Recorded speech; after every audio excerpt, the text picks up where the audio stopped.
Warning: this episode contains some strong language. Listener discretion is advised.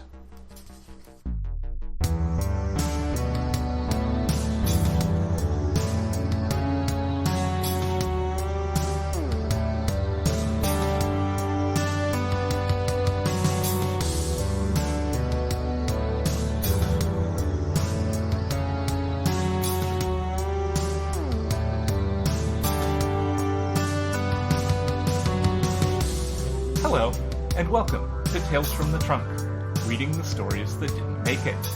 I'm Hilary B. Bisniaks. Listeners, I'm super excited to introduce you to my guest this time around. Leigh Harlen is the author of the collection Like Garnets, which is coming out with a second printing with a brand new cover this November. Leigh, welcome to the podcast. Thank you for having me. Absolutely. I am just in awe of the looks that you grace us with on Twitter and the spooky stuff you write, and I'm so happy to have you on the show. Oh, thank you so much. So you're going to be reading to us from Snakes and Snails and Big Ol' Rat Tales, is that right? I am, yes. Fantastic. We'll talk about this more afterwards, but you messaged me earlier today and asked, do you want me to read from a pissed off Harry Potter response? And I said, yeah, I do.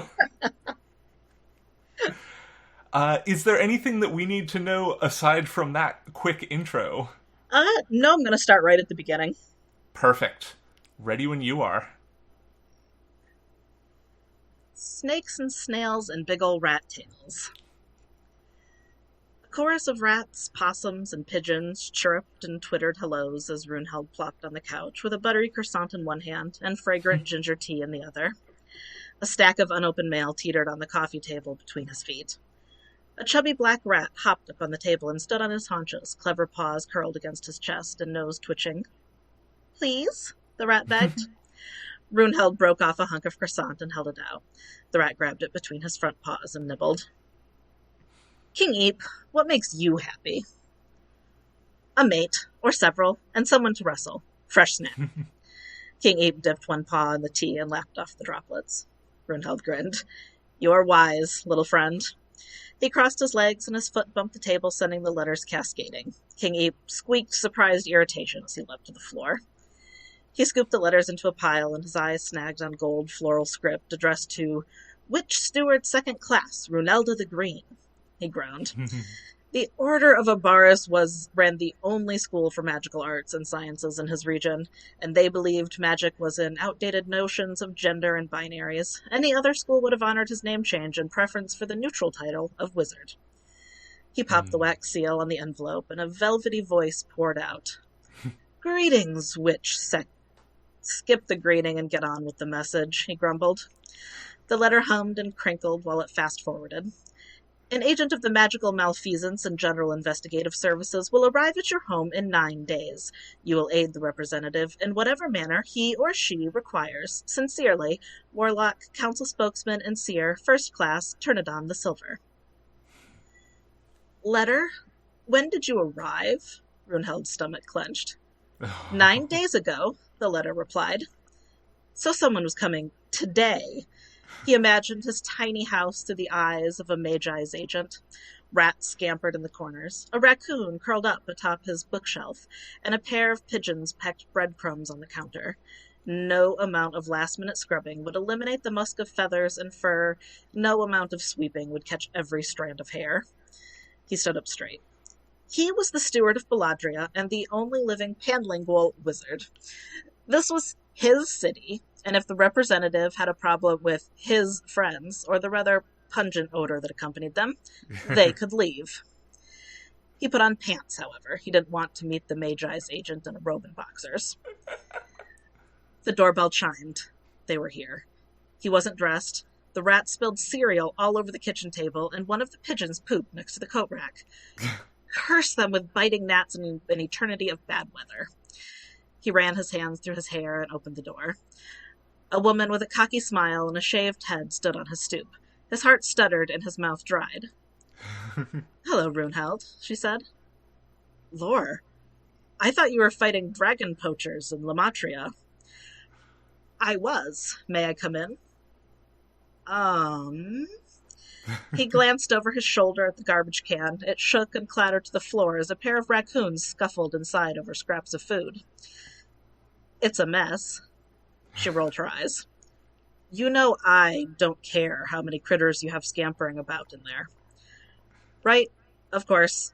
Come on in. He waved her inside. Hello there, friends. She waved at a fat possum heavily laden with clinging babies as she waddled through the living room. He chuckled to hide his discomfort. We don't have golden rhinocorns, hypnotic butterflies, and snow wolves in Baladria. Laura raised an eyebrow. Relax, Rune. I'm not here to judge you, your city, your housekeeping, or your roommates. Give me a minute to get dressed. I didn't know you were coming until about 5 minutes ago. She swept her ruby cape over one shoulder and leaned against the wall. Sorry you were surprised. Didn't check your mail, huh? I told them we should have sent it by courier. Runeheld gave her a lopsided smile and darted into the bathroom. He splashed water under his arms and slipped into clean black pants and a shirt. To be honest, he wanted Laura to see him looking amazing, but he only had time for good. When he returned to the living room, Laura sat on the couch while a raccoon circled her feet, grasping at the air. That's Paws. He's trying to convince you he's starving, but he knows full well there's plenty of cat food in the bowl in the kitchen. He shot the raccoon a stern look. Pleasure to meet you, Paws. Laura grinned, showing off her adorable rabbitish overbite. The raccoon snorted and lumbered away. Runeheld sat beside her. Laura was silent for a long moment, as if unsure what to say. She cleared her throat. It's been a long time. I'm sorry about that. Runeheld breathed out his anxious energy. You've been busy. She picked the nail of her index finger. How has Baladria treated you? Are you happy? She asked. Fine. I've missed you and everybody, though. No one seemed to want to stay in touch after... I know. They're just scared about what happened. But it's still not right. I'm sorry, she said. He coughed. Why are you here? Have you been reading the papers? He grimaced. I'm a bit behind. She smiled. Have you kept up on what the papers are calling the ghoul? Some. I read someone killed a golden rhinocorn and mutilated a dragon in Gerverk, and murdered some people. She rolled her eyes. Yes, and murdered some people.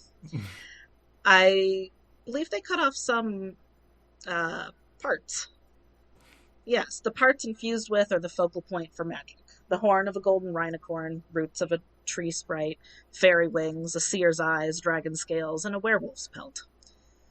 Gathering ingredients for a spell or curse. With ingredients that dark, maybe even summoning something evil across the veil, Morris said. Your fancy team of highly trained support researchers and librarians couldn't identify it by the ingredients? No. Whatever this is, it's not a ritual ever recorded and registered by the council. And have you bothered to ask any sorcerers? They do specialize in the unrecorded and unregistered. Laura glared at him. Of course I have. None of them will talk to me. The most I got was a suggestion to investigate summoning rituals for banished gods, which makes sense. To bring a god back, you need a body, but I have no idea which god would require a body made of those things. His heart sank. Of course. Who better to question the close-lipped sorcerers than the son of the infamous sorcerer Nalasia? She held up her hands. No, this isn't about that. The ghoul is here, or headed this way. I found the tree sprite yesterday, an hour south. She shuddered. I won't go into the gorier details, but I'm certain the sprite was alive when the ghoul took their roots. The hairs on his arm stood on end. Sprites were irritating tricksters, especially if they knew you were in a hurry, but they were harmless. Why would they have any interest in Baladria? They're probably headed north to Shale Point. She smirked. Really, Rune? Your modesty borders on naivete. Yes, there are indeed wizards raising all kinds of magical creatures in Shale Point, but none of them are panlingual. You mean the ghoul wants my... Oh, gross. His tongue suddenly felt heavy in his mouth. It would fit the pattern. Have there been any strangers in town? Baladre is small, but we have one of the best views in the world of the Solstice Fairy mating dances, which are next week. There are lots of people in town for that, but nobody has stood out. I haven't noticed anyone with wizard marks besides you and me. He nodded at the protective blue runes tattooed on Laura's scalp and hands. Well, we'll start looking. In the meantime, you have a new roommate. Her lips curled in a teasing, confident smile that made his stomach drop and his palms sweat. The next morning, Runheld padded past Laura, snoring softly on his couch. From the doorway, he gave a pointed look at the rats. Keep quiet and let her sleep. King Eep raised his head from a pile of cereal and gazed at him defiantly for a long moment, and then returned to his meal, crunching more delicately. Where do you think you're going? Laura rubbed her eyes. Sorry, I didn't mean to wake you. I've got work. There's a sick little goat who needs a healing potion. To her credit, she didn't roll her eyes, though sick goats probably seemed unimportant to someone who fought poachers and monsters. Give me 5 minutes to get dressed. The warped wood of the front porch creaked under his feet as he paced back and forth. Despite the warm sun, his arms prickled, and he felt eyes boring into his neck. Finally, Laura stepped outside, and they ambled down the road. Her lush crimson cape flapped behind her, marking her as not from around here, and his neighbors looked up from their gardening and laundry to stare. Someone is watching us, Laura said. You stand out. Everybody's watching us. Something hungrier than your curious neighbors. Don't you feel it? He did, but he'd hoped it was nerves, and she was wrong about him being the target. Yes, I feel it. You think it's the ghoul? Who else? She said. I'll make this fast. She held out her hands. Runheld hesitated, and then took her warm, rough hand in his. He closed his eyes and pictured Relota's house. The air chilled and sucked at his skin as the room swirled and disappeared. The few seconds they spent in the Vale seemed to stretch into minutes. The air was icy gray mist, marbled with viscous black, that moved like maple syrup through a spiderweb of veins. Voices, soft and muscled, as if through a thick blanket, murmured and shouted. Restless dead souls pled to return to the world, and battling gods clashed, playing out ancient grudges, despite being long banished from the world. Runheld didn't often travel by Vale Stream. He'd been entranced by it as a teenager, never having been more than a mile from his hometown. Vale travel opened the world to him.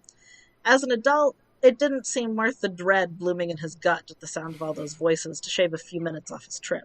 Galadriel was small. But, foolish as it was, he didn't want Laura to think he'd forgotten or grown too scared of the Vale in the years since his mother died inside it. Relota met them at the front gate with Barley the goat at her side. Runheld sat in the grass and stroked the goat between the ears until she relaxed and laid her small black and white head in his lap. She smelled pleasantly like warm hay, but each breath sounded like someone blowing bubbles through a straw. I'm going to give you medicine. It's not going to taste good at all. I'm sorry, but you're going to feel better, okay? The goat gave a weak bleat of assent and sat still as the bitter, odorous liquid trickled down her throat. Her eyes brightened and her bleats grew stronger. That should do it. She'll still need water, food, and extra attention. The sickness is gone, but she's still weak. Thank you, Runheld. Your mother would be so proud of you. Relota clasped his hand. His heart quickened. It was a beautiful sentiment, but even 15 years after her death, it still hurt to be reminded of her. Thank you. Relota, have you seen any strangers in the last 2 days? Laura asked. We've got a lot of strangers in town. Solstice is coming, and we're one of the best places in the world to view the fairy mating dances. I've heard that, Laura smiled. Anybody who didn't seem interested in the fairies or struck you as strange? Maybe someone asking about Runheld, she glanced at him. Relota's brow furrowed. You're not in any trouble, are you? You know folks would help if you are. Not a person in Baladre who can't say they passed a winter easier thanks to you. And a few who wouldn't have survived at all. If there's anything you can do, don't worry, I'll ask, he said. You better. My own mother would rise from her grave to slap me if I let harm come to the only wizard who ever cared about us all the way out here. Now let's see. She tapped her index finger against her chin. Come to think of it, a fella came by early yesterday morning, bit of an odd one.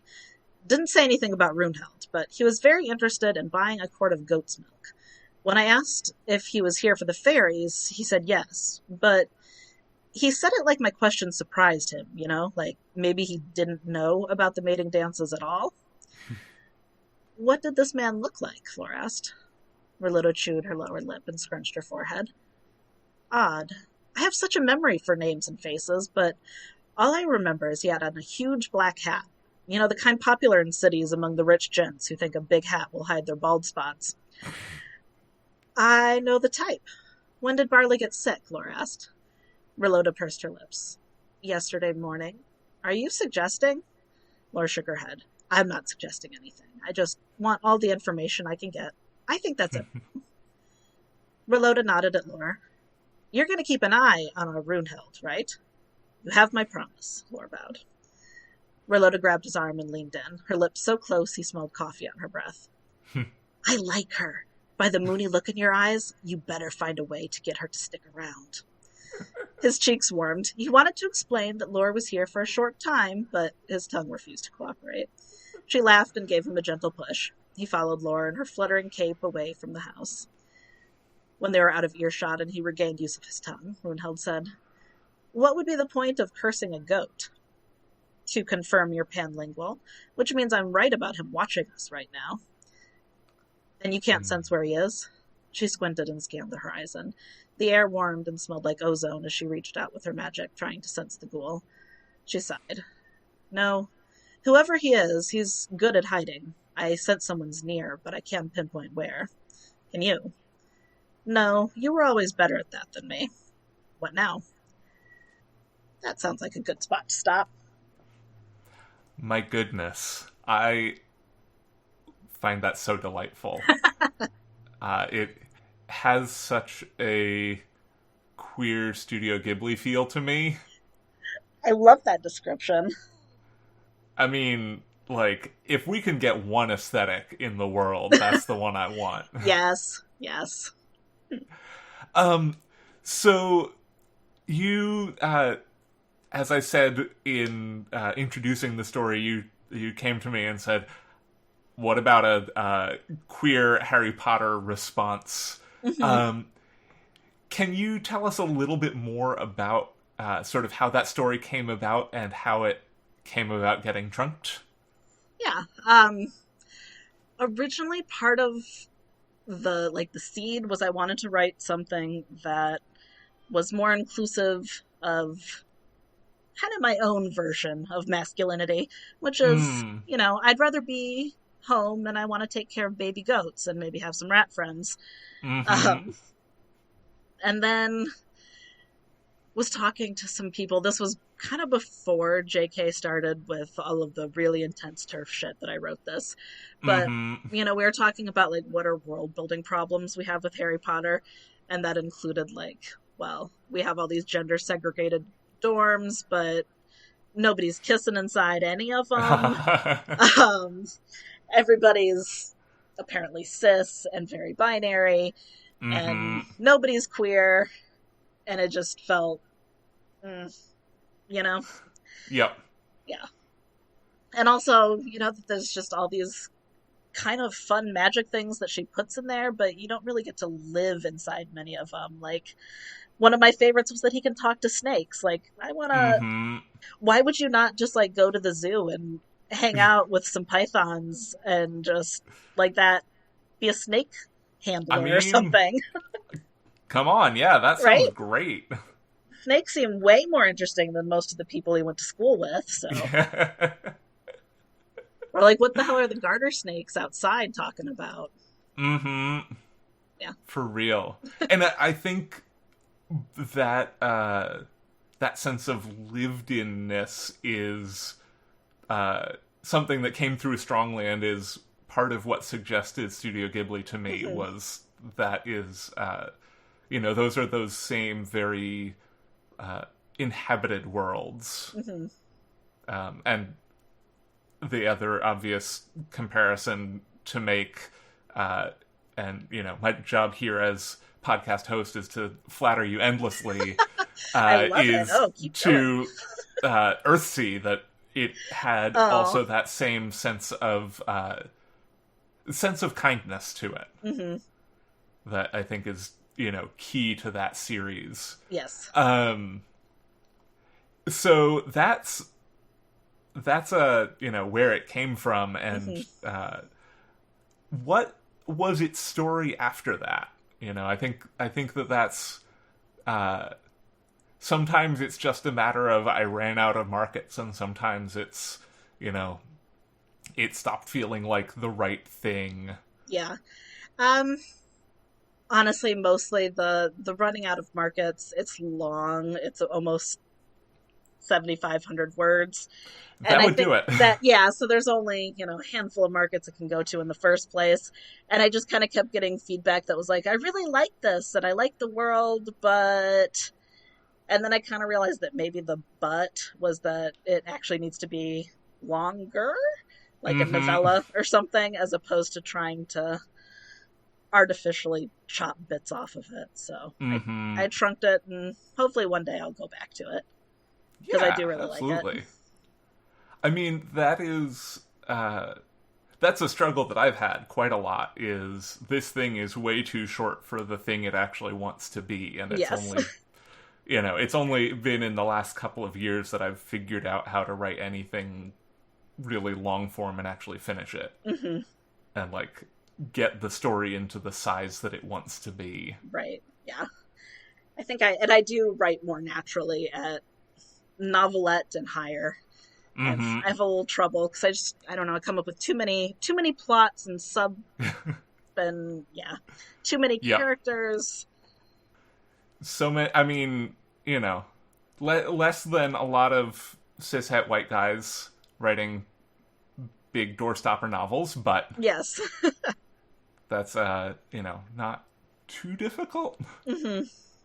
So one of the other things that I have here in our sort of notes to look through in this conversation is that you have a cursed story. I do have a cursed story.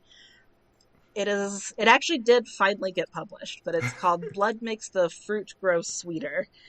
And it has been accepted actually 3 times. And as far as I can tell, it must have been the curse that closed down 2 markets after acceptance. And then the next submission that it went out on, it hung out for 395 days before I got a form rejection. Oh no. And then I sent it out again to Dark Moon Digest, which is where it ended up being published.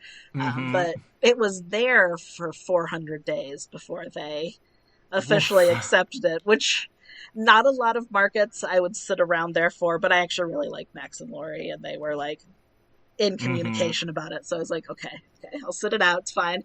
The story is cursed anyway, and I don't want to push it. Y'all might close if I do. So, yeah. But yes, so it is out there finally, but it took a long ass time. Yeah, that's, you know, just over 2 years, like almost 2.5 years just for those 2 markets. Yep. Yeah, and I think it was a better part of a year that it closed down 2 different magazines. So, yeah. I mean, publishing, you know, I think it's easy in, like, this age of instant gratification to forget how slowly publishing moves sometimes. It really does, yeah. Even short stories. It's not just the long stuff sometimes. I mean, there are, you know, a handful of markets we can name that will chew through slush in a day or 2, but... Or shoot you right in the heart, like, 2 hours later, and you're like, oh, okay, well, that wasn't a tough decision for you, was it? Yeah, I think I've gotten a 0-day rejection from The Dark before. Dark, yep. Which, like, fair, I don't tend to write quite as dark as they want to see, but it's still intense. Yep. It is good. You mention one of the things that gets you through this is writer friends and cookies. Yep. Those are extremely important. They're just unbelievably important. Yeah. So can you talk to us a little bit about your collection, which we have this gorgeous new cover coming out, Blood Like Garnets? Yes. So we put it out towards the end of last year from TKO, which is actually a comic book publisher. Mm-hmm. They approached me. Originally, they wanted to put some like short fiction content on their website. So they came to me with a story idea about a bunch of friends at a karaoke bar. And I wrote that. And then they were like, what if we did a collection instead? So I was like, okay, I'm not going to say no to that. And also, hey, what if we illustrate it? And the illustrations are amazing. Like, honestly, even if you don't like reading short fiction, it's worth the cover price for Maria's drawings because they're amazing. So yeah, we put that out, and it's done pretty well. I've been really happy with it, but they're decided that they want to do kind of like a print line. So they're doing a big re-release of that, as well as some other books are all coming out in November. That's super awesome. Yeah. And they let you do a bunch of, like, wacky stuff that goes against, sort of conventional wisdom there, too. Yeah. Like that karaoke story they came to me with, I was like, well, what if it was in second person? And they were like, cool, go for it. I was like... Yeah. Also, you wrote a bat-induced global zombie pandemic and then COVID. I did. And I felt really bad because the point of the story was, like, bats are actually really good, and the only time they cause problems is because we're terrible to them. But then COVID happened, and there was, like, all these people saying terrible things about bats, and I was like, oh God, can I take it back? Bats are our friends. Names out your mouths. Yes, they are our friends. Bats are, food in a pinch, but friends not food. Yes. Yep, if you like tequila and a sky not completely riddled with mosquitoes, you need to keep the bats around. Yep. Oh. Bats are so great. They are great. I was, like, this is, completely unrelated to anything else, but I was so excited when your user picture came up with a bat on it. Yeah, I actually think my business cards that I never really use for anything say, like, writer and bat enthusiast on them. Good stuff. Good stuff. Yeah, it's, like, it's so funny. I have, like, a huge stack of writer business cards, which are, like, really handsome. I absolutely love them, but I never use them. Yep. And especially, like, I think I got them in the lead up to the San Jose Worldcon, and I was like, I'm gonna, like, hand out a bunch of business cards there and, like, do that face-to-face networking, and then COVID comes around and I haven't...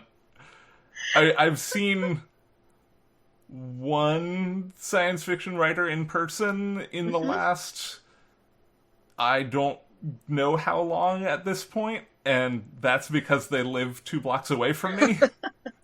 Yeah. Not anybody who necessarily needs a business card to remember you.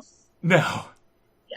Yeah, I printed mine right before Norwescon, and then COVID shut it down, and I was like, well, guess I got this box of cool business cards now. Yep. So, next time there's an in-person con that we feel good about going to... Everyone's getting business cards. I'm just throwing them at people. Absolutely. I'll make them into little paper airplanes and just, like, chuck them across the conference room. Fantastic. Do you have any other stories from the trenches that are, like, really illuminating for... my impression from the very limited sample size is that a lot of the listeners of this show are, like, mid-career already writers and have been through a lot of this. But for those early career folks, it's always...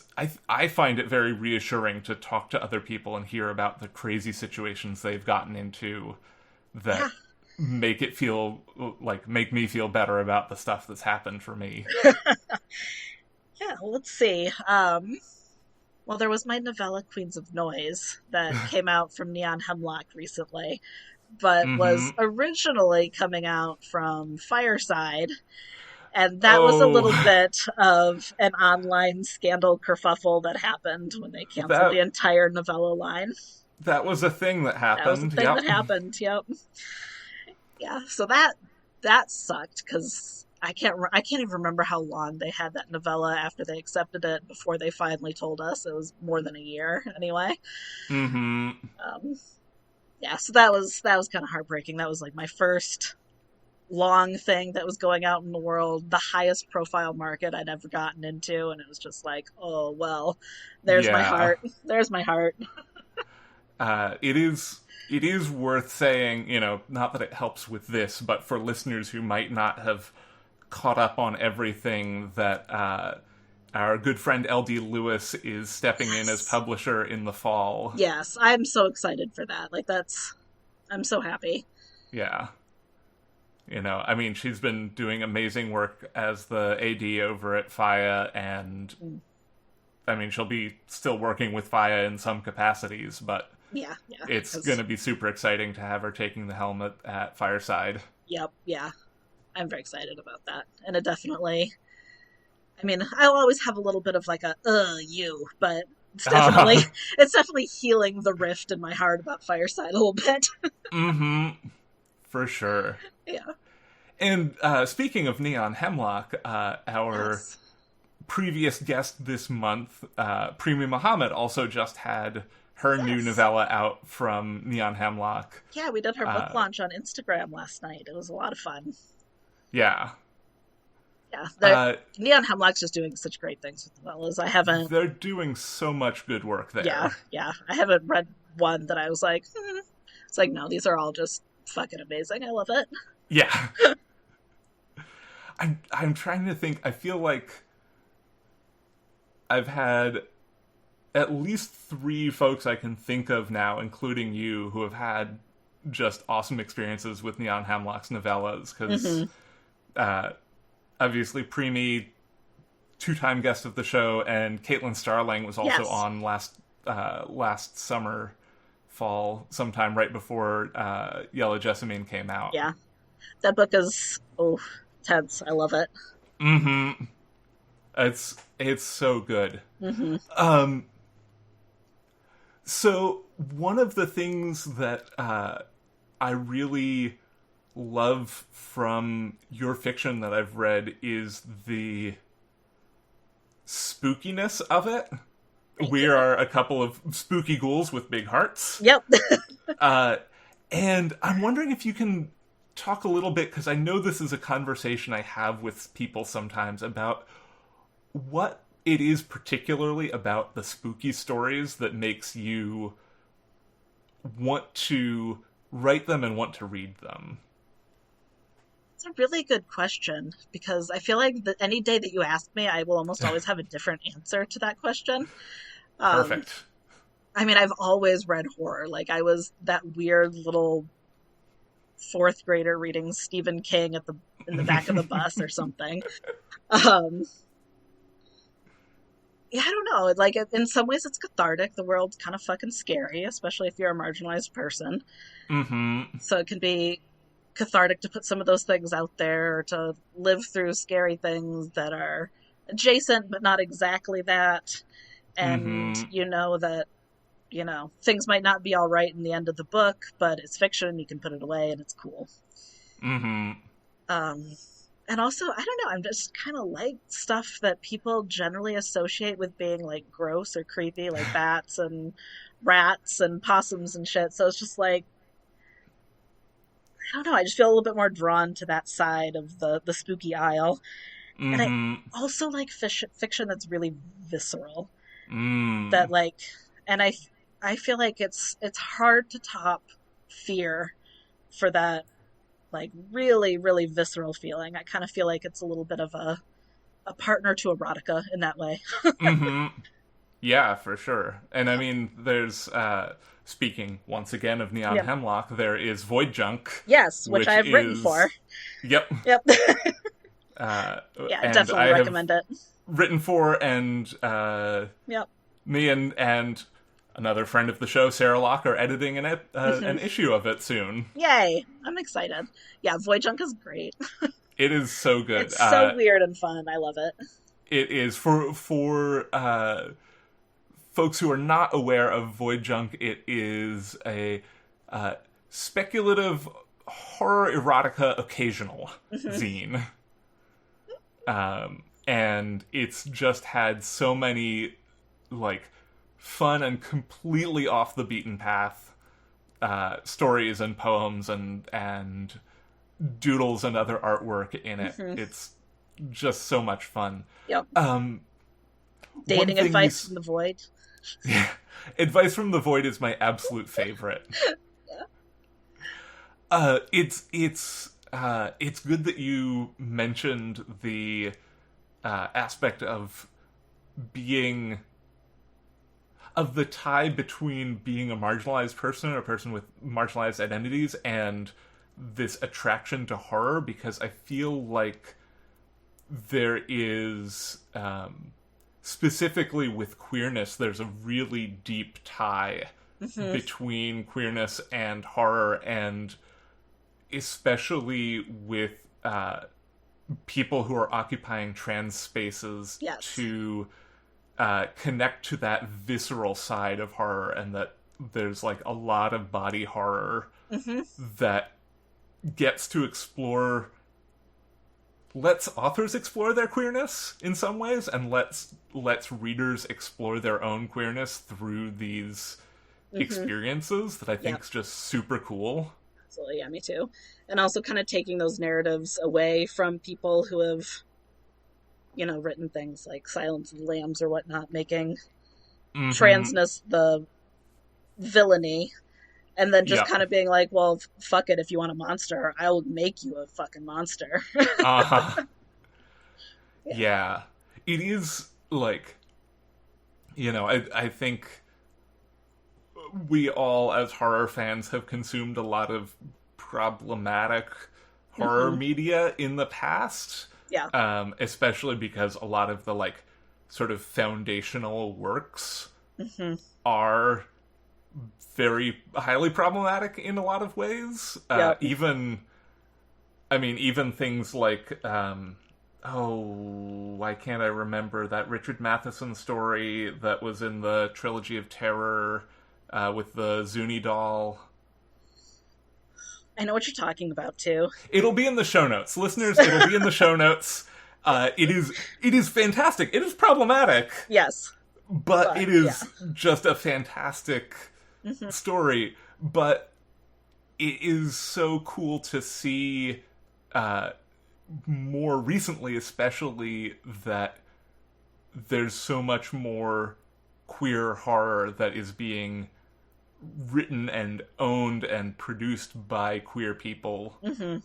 And I mean, also just like us deciding because of a coding error that the Babadook was now a queer icon. Yes. But I just, like, I'm thinking back to how many of my guests have written in, or especially like brought things from that horror space to this show, and how many of them are queer. Yeah. I don't have a conclusion to this. I just want more queer horror. Absolutely, yeah. Like, we're a bunch of weirdos out here, and getting to make the cis-hats uncomfortable is, I think, great. Yep, absolutely. And I'm also a big fan of the, a lot of the really great books that have come out of Black and brown folks writing in Lovecraftian worlds. Yeah. Because that is also a really phenomenal fuck you, and Speaking of Premee. Speaking of Premee, and the World Fantasy Award finalists were announced today, and speaking of writing in that mode, Ring Shout by P. Djèlí Clark. Oh, it's so good. Is exactly that, and also I feel like it just maybe got canceled or something. I don't follow TV, but Lovecraft Country is also in that space where, you know, it's one of those things where it feels, you know, powerful for me as a queer person, and I'm sure I can't speak for people of color because I am as pasty as they come, but I imagine for people of color it feels really empowering that we are in a place where we're no longer asking permission to write these stories and to have them put in front of people's eyes, but we are actually, like, making it happen. Mm-hmm. And, you know, getting to tell these stories from the lens of our own marginalizations as opposed to just straight white people telling these stories about homophobia or race or any number of other things. Yep, absolutely. Like, I'm just thinking about, like, the difference between like Night of the Living Dead and Train to Busan. Yeah.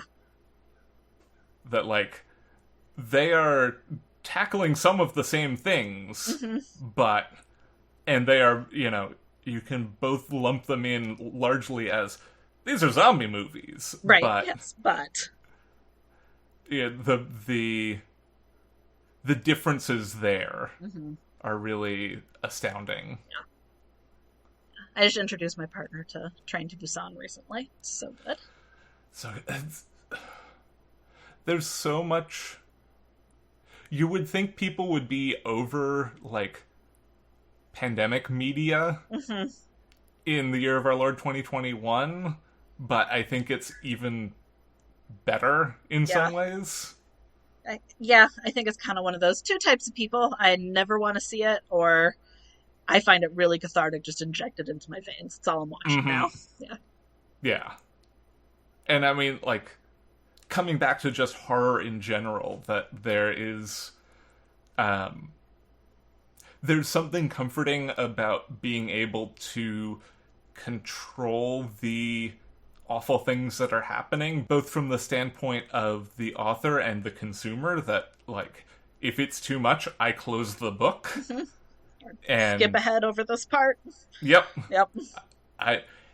I know that this will be triggering to me. I am going to skip it. Yep. And also, thank God for people who actually care about trigger warnings. Yeah.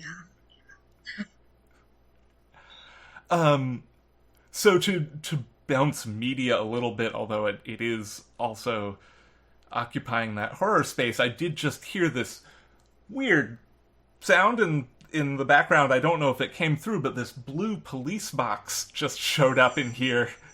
And I'm wondering, really, sometimes I just have to force this transition, but what are you gonna do? I'm wondering if we can step into this time machine and go back to talk to early career, pre-career Leigh, and see if there's anything, any wisdom that you'd like to give your younger, earlier self now that you think would be helpful for the past you and for the present young writers who are listening to this, whether young in age or just in career. Yeah. Let's see. I would tell myself, not just don't self-reject, but don't self-diminish.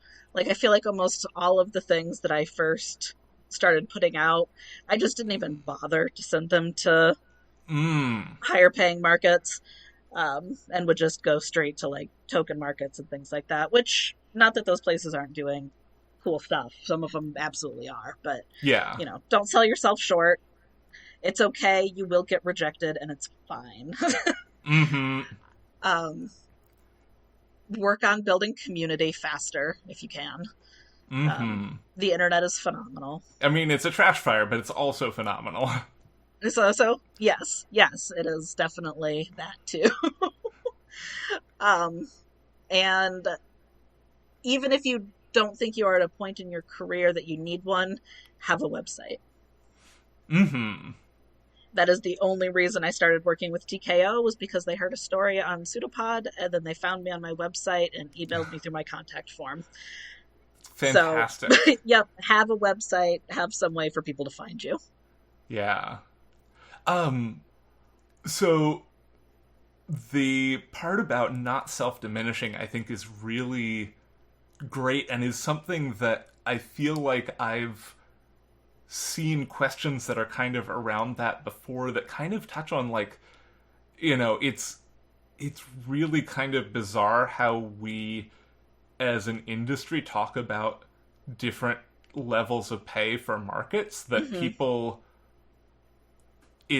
it's sometimes, you know, if you don't have that community to touch on your second point, it's hard to have anybody around to tell you semi-pro just means pay scale, and it doesn't have anything to do with who you are as a writer, how many things you have or haven't published. Right. Yes. Absolutely.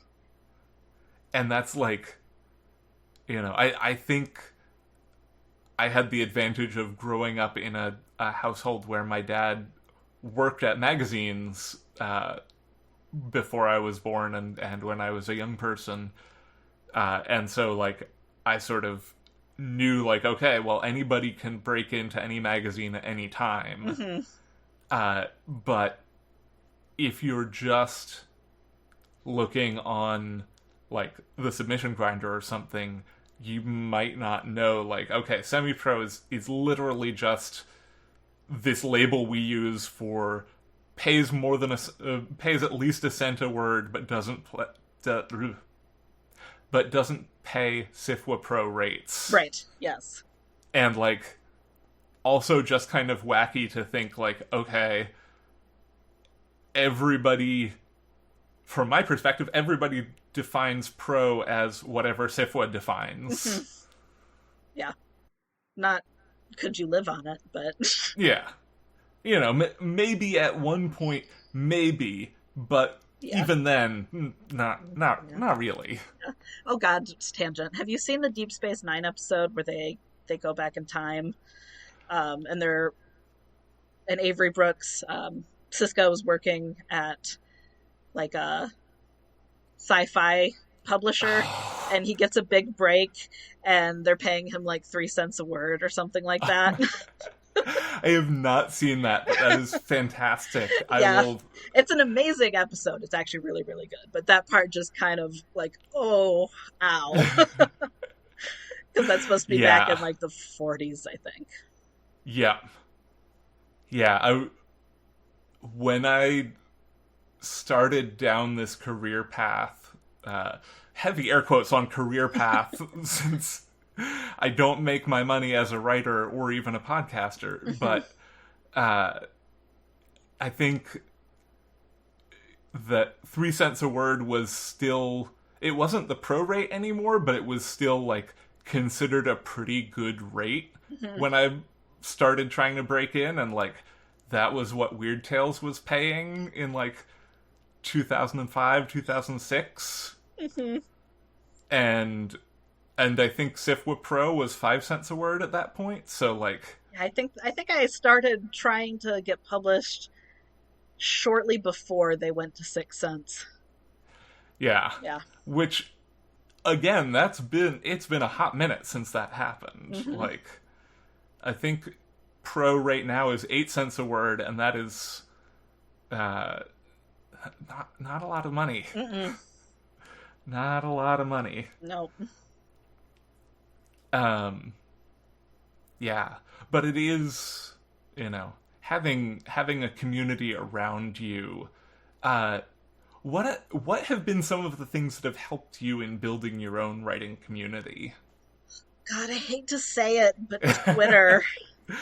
I know, it's so bad to have to say it, but it's true. It's true. That's where I met most of the people who are part of my writing community now, or got introduced via somebody I knew on Twitter to somebody else. Yeah, and yet it's terrible, terrible place. It is, and it feels like it gets worse every single day. Yeah, it really does. But I also definitely owe a lot of my career to making the connections I did via Twitter. Mm-hmm. Yeah, no, I absolutely same. Like all of, I won't say everybody who was on the first season of this show I met through Twitter, but a good portion of them I met either through Twitter or through like circumstances that grew out of meeting people through Twitter. Yeah. And it's really wild to me to think like, oh, I've known some of these people for like 5, 6, 7 years, met them on Twitter, and like look at where they are now. But it also is like a really great reminder to like, even if Twitter collectively is a dumpster fire, like you don't have to be you don't have to contribute to that. And in fact, you should anti-contribute to that and be kind to people on Twitter, because you don't know. Yep. And utilize blocks and mutes and muting of words to keep your own. Tailor your experience to keep yourself safe. Yeah.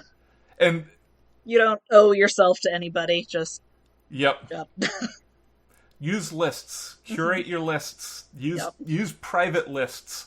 Users, if you don't know the magic of private lists on Twitter, I mean, I'm not going to encourage you to go out and join Twitter if you're not on Twitter, but if you are on Twitter, use lists, please. Yep. And just block people who are awful immediately. Yep. Don't look back. Don't think you're going to regret it later. You won't. Absolutely not. But then be kind. Yes. Because you don't know, you can't know who people are going to become, and it doesn't matter who they're going to become even. Right. Yeah. Because they're people. Yeah. There's a lot of people on Twitter you'll be okay without finding out if that one person who's a massive asshole to you has personal growth sometime in the next 15 years. Like, you're fine without them. Yep. Cool. You do not owe them any of your emotional energy for them to experience character growth. Nope, absolutely not, yeah. I got my first, I was going to buy this book, but I saw the author had blocked me on Twitter, so I didn't. And I was like, oh, I've made it! Bingo square, you didn't know you needed to add. I know. It's like, oh, you wouldn't have liked it anyway, probably. Oh, fantastic. So before we get going, are there any works, and this is something I've been trying to just build up recently, are there any works that you really want to hype up? Anything that you're super excited about reading, or that you've read recently that you really loved, that you want our listeners to know about? I've mostly been yelling about Premee's Neon Hemlock novella that just came out yesterday. And everybody should buy it. Everybody should buy it. What can we offer you tonight? It's so good. And what can we offer you tonight? Listeners, if you didn't listen to our previous episode, our first August episode, or if you listened to it and were somehow still on the fence, this is your commandment. Go get that book. Yep. It's amazing. The cover art is fantastic. It's got a giant fish on it. The giant fish is plot relevant. Let's see, what else have I read recently? Charlie Jane Anders' Victory's Greater Than Death was my partner and I's adorable bedtime reading book, and it's so good. Oh, that's fantastic. Yeah. Makes my heart.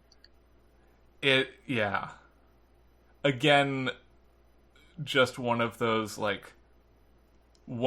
rising voices that just keeps rising. Yep. And Darcy Little Badger Zalett's away. Oh, yes. Yeah.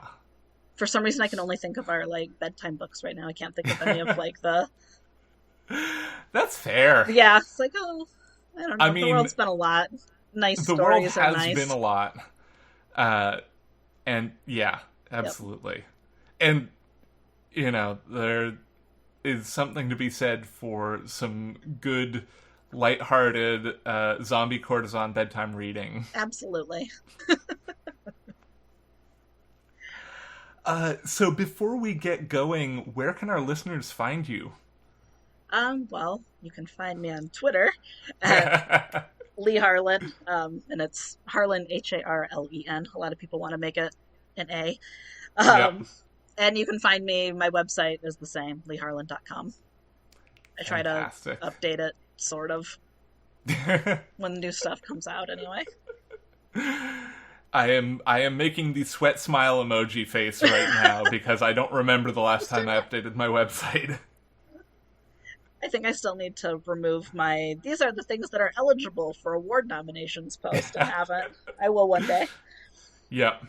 That's why I've just been doing them as audio episodes. You can listen to it or not, and it comes with the show notes, but that pushes to a feed, and I don't have to worry about it extra because I'm just making the podcast episodes anyway. Yep, that makes sense.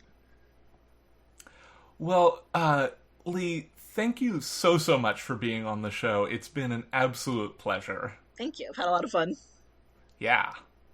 Listeners, stick around next month when our amazing guests will be Sarah Hollowell and Elsa Sunnison. Yeah, I know. Well, pumped about Elsa. Both of those. Yes.